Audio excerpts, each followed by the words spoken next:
ఓం శ్రీ గురుభ్యో నమ. అందరికీ నమస్కారం అండి. ఈరోజు మనం ఆంజనేయ స్వామి గుడికి వెళ్ళినప్పుడు, హనుమంతుని దేవాలయానికి వెళ్ళినప్పుడు హనుమంతుని యొక్క విగ్రహాన్ని, అలాగే ఆయన పాదాలని మహిళలు ఎందుకు తాకకూడదు, మహిళలు ముఖ్యంగా తప్పనిసరిగా తాకకూడదు, ఎందుకు తాకకూడదు అనే దాని గురించి మనం తెలుసుకుందాం. ముందుగా గణేశుడి ప్రార్థన. శుక్లాంబరధరం విష్ణుం శశివర్ణం చతుర్భుజం ప్రసన్నవదనం ధ్యాయే సర్వవిఘ్నోపశాంతయే. గురుబ్రహ్మ గురుర్విష్ణు గురుర్దేవో మహేశ్వరః గురు సాక్షాత్ పరబ్రహ్మ తస్మై శ్రీ గురవే నమః. హరి ఓం. మహిళలు ఆంజనేయ స్వామి దేవాలయానికి వెళ్ళినప్పుడు ఆ ఆంజనేయ స్వామి యొక్క విగ్రహాన్ని, అలాగే పాదాలని ఎందుకు తాకకూడదు?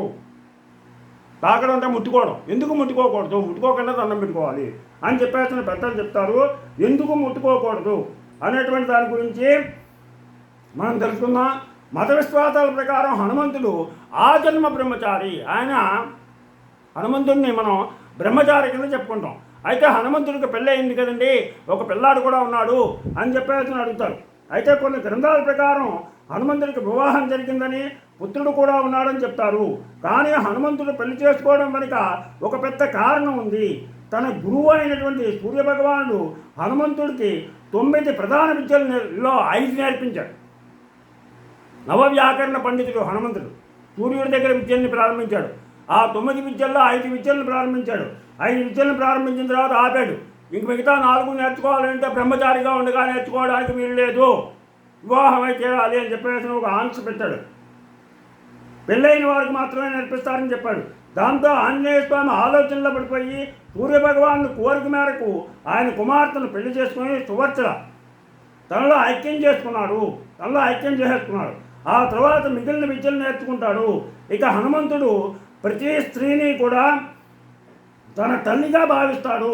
తల్లిగా భావించే ఆడవాళ్ళు కొడుకు పాదాలు స్పృశించరాదు.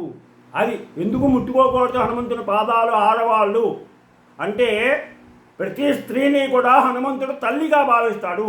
తల్లి కొడుకు పాదాలని ముట్టుకోకూడదు.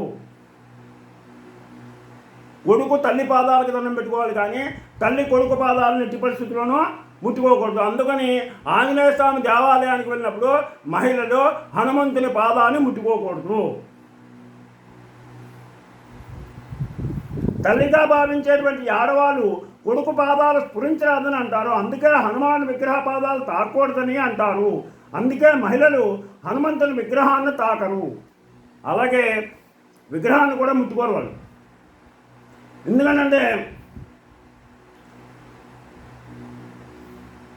తల్లిగా భావిస్తాడు కాబట్టి ముట్టుకోరు వాళ్ళు. తర్వాత ఆచారాల ప్రకారం మాత్రం పూజ చేయవచ్చు, పూజ మాత్రం చేసుకోవచ్చు. దూరం నుంచి దండం పెట్టుకోవచ్చు, దగ్గరికి వెళ్ళి పాదాలను మాత్రం తాకకూడదు. తర్వాత దీపాలు వెలిగించుకోవచ్చు, పూజ చేసుకోవచ్చు, అలాగే హనుమాన్ చాలీసా పఠించవచ్చు. కానీ పాదాలను మాత్రం మొక్కకూడదు. పాదాలకు పూజ మాత్రం చేయకూడదు. హనుమంతుడిని ఆరాధిస్తే కనుక శనీశ్వరుడి అనుగ్రహం కూడా పొందుతారు. ఈ హనుమంతుడిని కనుక మనం ఆరాధించినట్లయితే ప్రతి పురుషుడు, ప్రతి పిల్లవాడు, ప్రతి ఒక్క వ్యక్తి, అమ్మ కానీ తల్లి కానీ, మన తల్లిగారైనటువంటి తల్లి కానీ, లేకపోతే మన సోదరులైనా ఎవరైనా సరే ఈ హనుమంతుడిని కనుక పూజించినట్లయితే మనకి శనీశ్వరుడి యొక్క అనుగ్రహం కలుగుతుంది.